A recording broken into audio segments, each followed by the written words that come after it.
Welcome back to today's video. In today's video, it's going to be short and sweet, but I am covering a root cause to many gait deviations that I haven't addressed in any of the other videos leading up to this video about gait deviations and potential solutions. In every video in this series, we've gone into different root causes, but there's one root cause that came up in the comments that I felt like needed a dedicated video. So I've added this video into the series to make sure we cover clonus. So in this video, you're going to learn what clonus is, what causes clonus, how it impacts your walking, and solutions to decrease or minimize the impact of clonus on some of the gait deviations that we have gone over in this series.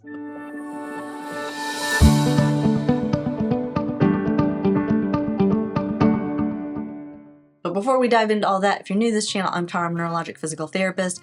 And on this channel, we talk about anything and everything related to mobility, health, fitness, and mindset with the end goal of empowering you with as many tools as possible to take full ownership of your rehab and your overall health.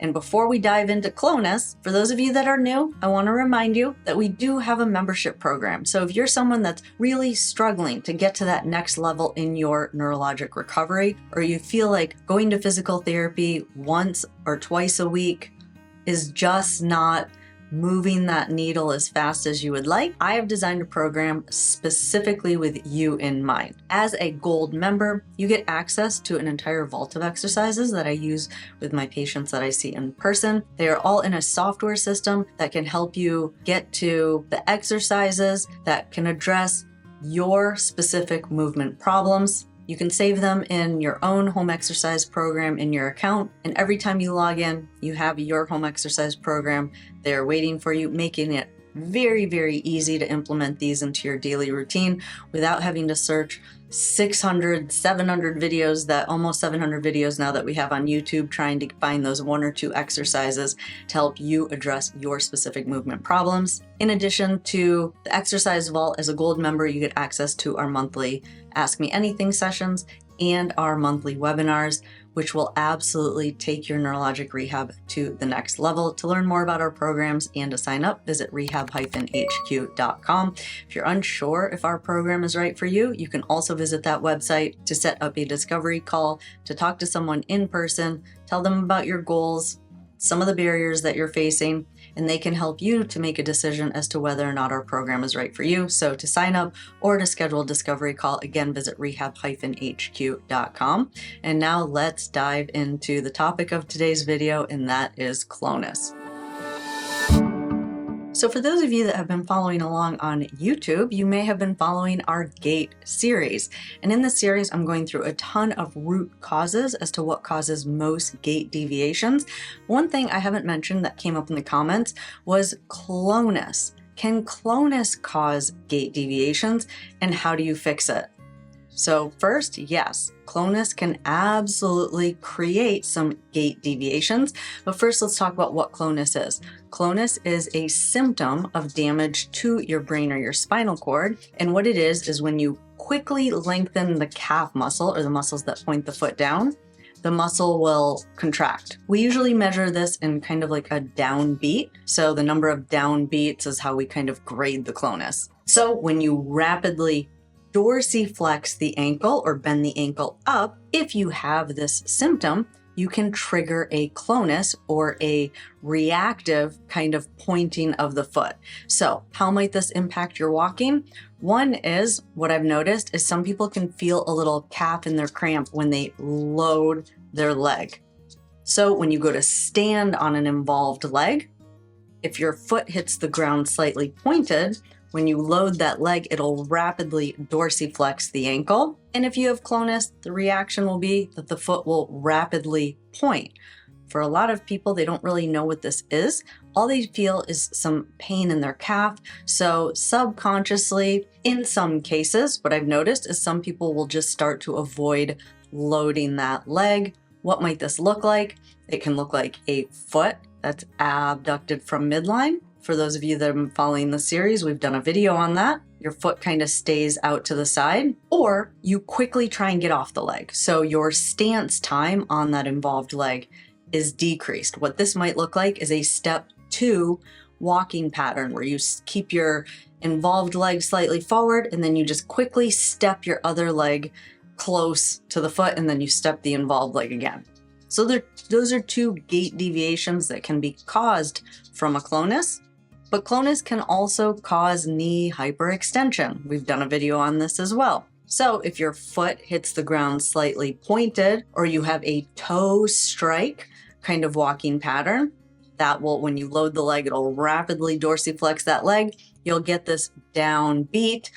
That foot rapidly points, very, very similar to spasticity, and your knee goes into hyperextension. Again, we've done a whole video on this. All the videos in our gait series are linked in the description below. So clonus can cause knee hyperextension. Clonus can also cause you to feel like you're falling backwards. Now, why might this happen? If you rapidly load the leg and the foot reacts by pointing, when your foot hits the ground, it'll throw you backwards or you'll have difficulty advancing your body weight forward. So again, this can cause that kind of step 2 walking pattern because you can't advance your body weight over that foot. But the most common thing that people will describe the sensation that they're feeling is that they feel like they're falling backwards. It's hard to kind of feel the sensation that you're not advancing your body weight forward. So if you get the sensation a lot when you go sit to stand or when you load that leg that you get pushed backwards, potentially that could be caused from clonus. So what are the solutions? Solution number 1, and we've talked about this throughout the series, is have a properly fitting AFO. An AFO is an ankle foot orthosis that goes on the lower leg. If you have an AFO that is slightly pointed because you can't get your foot to neutral, there needs to be a wedge underneath the heel. Reason being is you want your foot to hit as evenly as possible and you want to avoid that quick stretch. So if your foot's slightly pointed and you don't have a heel wedge under your AFO, you're gonna get this rapid, quick stretch because your toe is gonna hit the ground first. So absolutely, positively have to have a wedge under your AFO if, when you go to stand your AFO up, the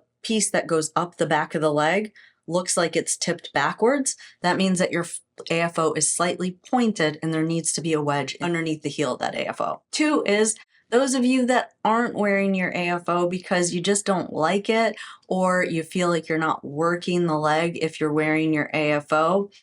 If you cannot actively lift your foot, meaning the muscles are not adequately strong enough to lift your foot, or you don't have the neural connection to dorsiflex your ankle when your foot is swinging, and the foot stays slightly down, when you are going to hit the ground toe first. And that's absolutely going to cause that quick stretch that I'm talking about that kind of triggers a clonus. So absolutely, positively, if you do not have 10 degrees of active dorsiflexion, lifting that foot up, you absolutely need to be wearing your AFO. So properly fitting AFO is number 1 to decrease the impact that clonus will have on creating an abnormal walking pattern. 2 is stretching your calf muscle. So wedge under your foot, stretching that calf muscle. You want to make sure that you can passively stretch your ankle into 10 degrees of dorsiflexion. So we call this kind of like 0 degrees. 10 degrees is when your lower leg is vertical. That foot should be up past 90 degrees. 10 degrees, okay?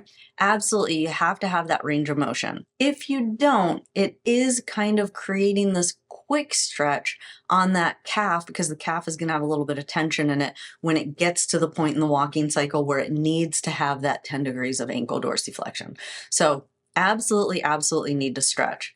And then the other thing that I like to work on in therapy, I don't think it's the best case scenario to be working on this on your own, but any type of jumping. So I've done a lot of videos on jumping, absolutely love it. What you're doing is you're building up the tolerance that your ankle can go through these kind of rapid motions, and it might help a little bit to kind of desensitize so you're not getting this quick rapid reaction of your foot pointing. So you want to be kind of bringing your foot in contact with the ground under different speeds and under different conditions to kind of desensitize that reaction.